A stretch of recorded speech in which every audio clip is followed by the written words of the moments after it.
Hi, my name is Jacob, and welcome to another episode of Raw and Uncut on the Abrasive Conversations platform. In this episode, I would like to reflect on a final list of top 5 moments of 2024. Interestingly, this is personal, so it's nothing related to politics, but it's the top 5 places that I've visited this year.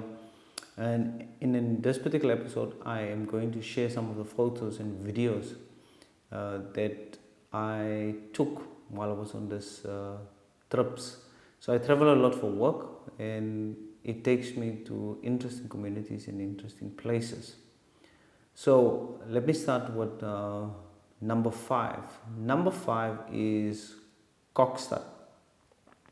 So this year we launched a new media and transmedia course in Kokstad, and in Kokstad I trained a number of young people, and it's with the help of two of my colleagues, Daniel Hofmeister and Nosendiso Mtenkulu.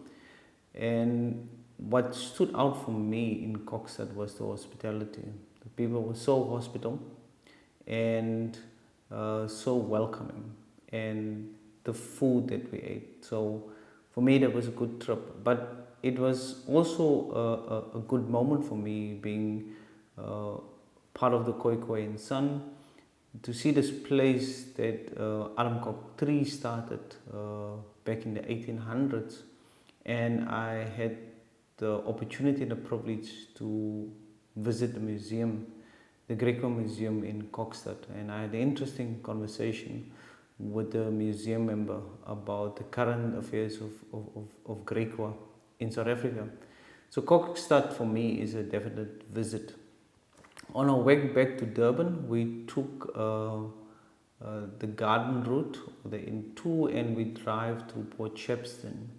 So a dear friend of mine, Zigona Dlanjwa, are from Port Shepstone, and for once I was able to see it. And the drive on the N2 back to Durban along the N2 was one of the most beautiful places, drives that I've seen.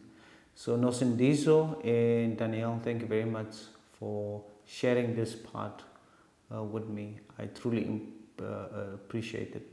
Number 4 for me this year was Mosselbay. So I visited Mosselbay while we were working on the transmedia group of the Colours Soap when we were making the film.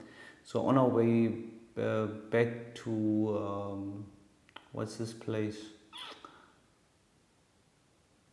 On our way back to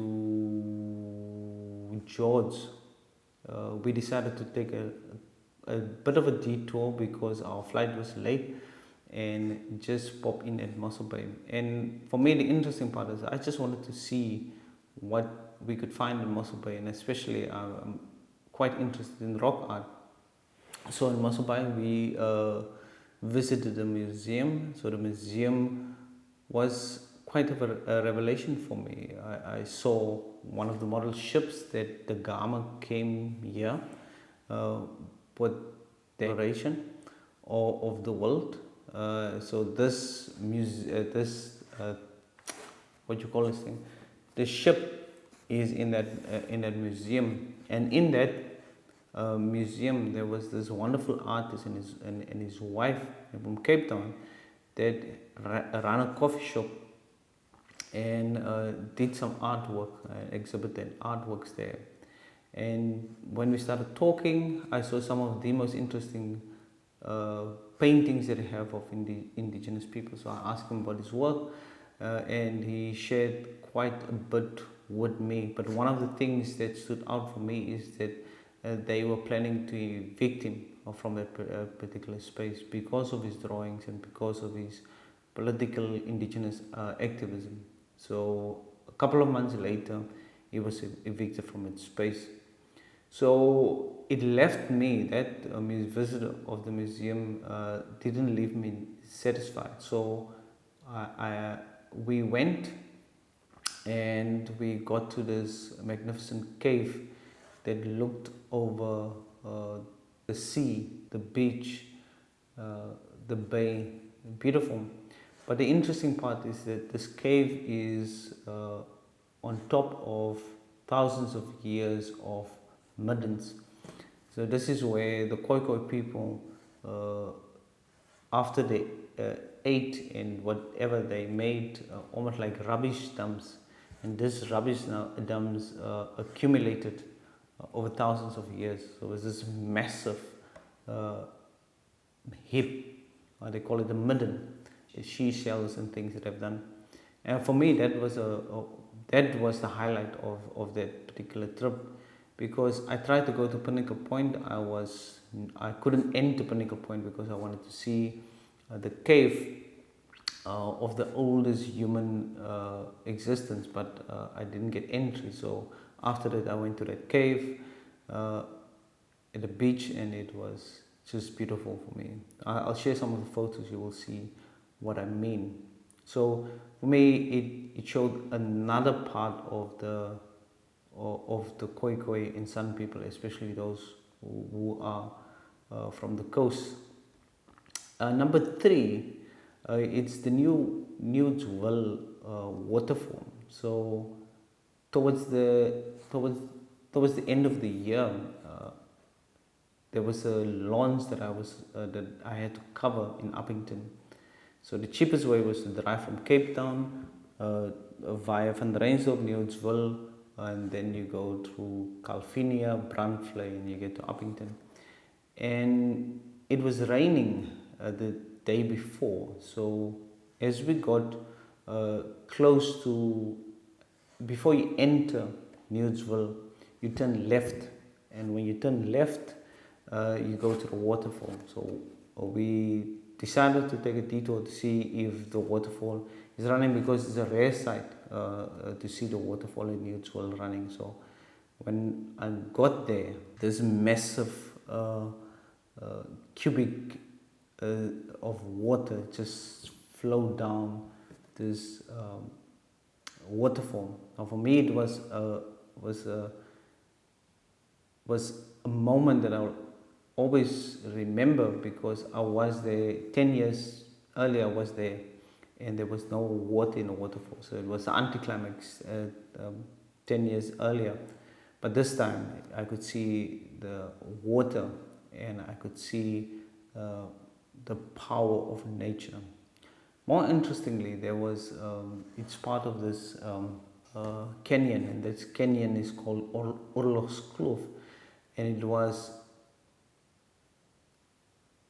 something that Oorlogskloof actually means it's a valley, a war valley, rudimentally, if I can translate it this directly. But it means, it was named after a conflict between the Khoikhoi and the colonists, and you still see that it's still named like that.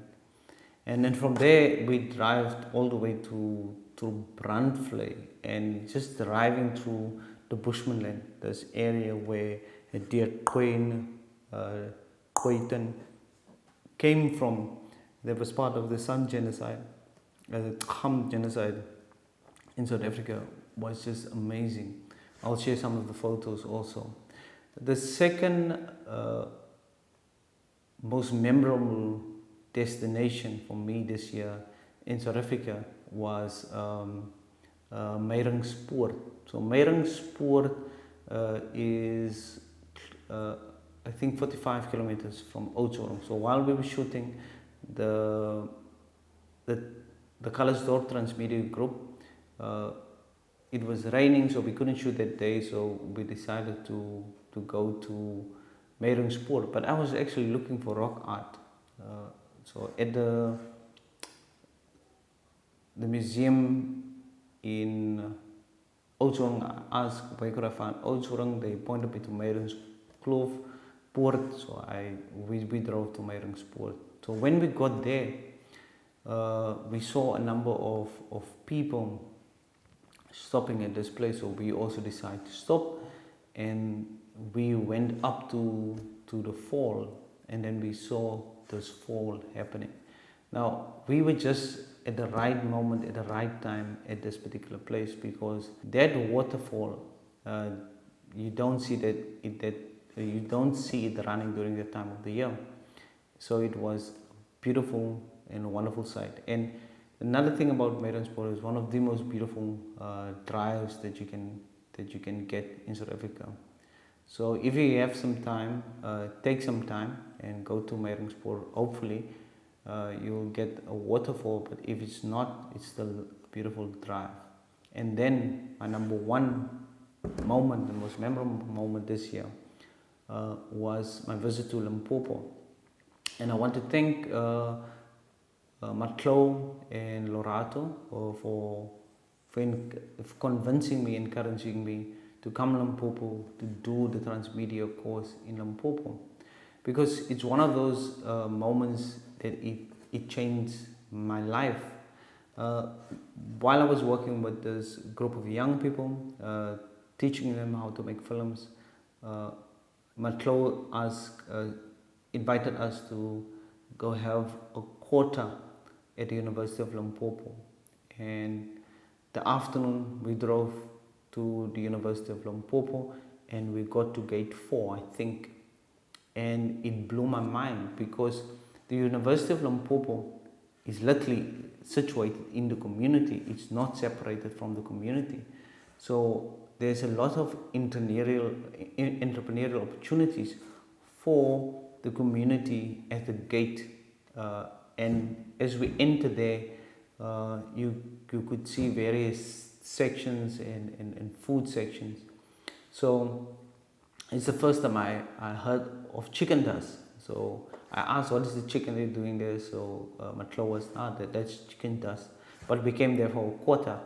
So we ordered the kota, but then I said, I also want to taste chicken dust. So I went and I asked, what is chicken dust? So it's just put with a brush, the spices put on with the dust, and it is almost like a finish powder.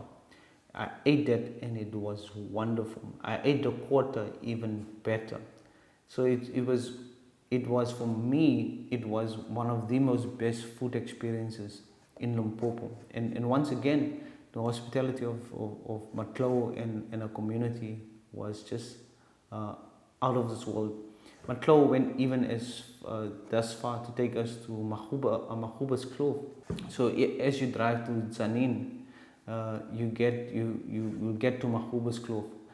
But interestingly, as we drove to Mahuba's Kloof, Matlo also took us to Moira, the ZCCC church, and it was that weekend, it was their first gathering. So that also was an extremely good moment for me, because I knew about this church. I never knew where they were, but Matlo took us there and told us the intricate history about the church and the people. So we drove all the way to Mahuba's Kloof. We drove past Tito Mbowene's estate. He was still alive at that particular point. And then we got to this lookout, and far as you can see, it's just plantations, and it's beautiful.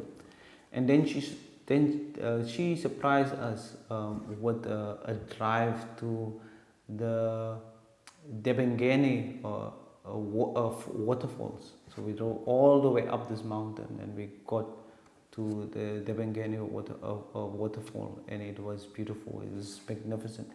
And you would see these plantations of trees, but you also see parts of the natural forest that was still maintained.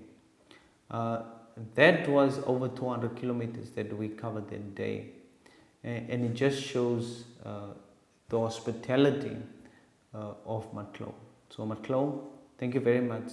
Your hospitality and showing me nobody, Mahuba's Kloof, Moira, University of Limpopo, and Dibengene Falls is my number one moment for this year. Thank you very much. I appreciate you. Ladies and gentlemen, this brings me to the end of this particular series on reflecting 2024. I hope you had a brilliant 2024, and please do also share your top moments, personal moments of 2024. May God bless, and we'll see each other in the new year. Bye bye.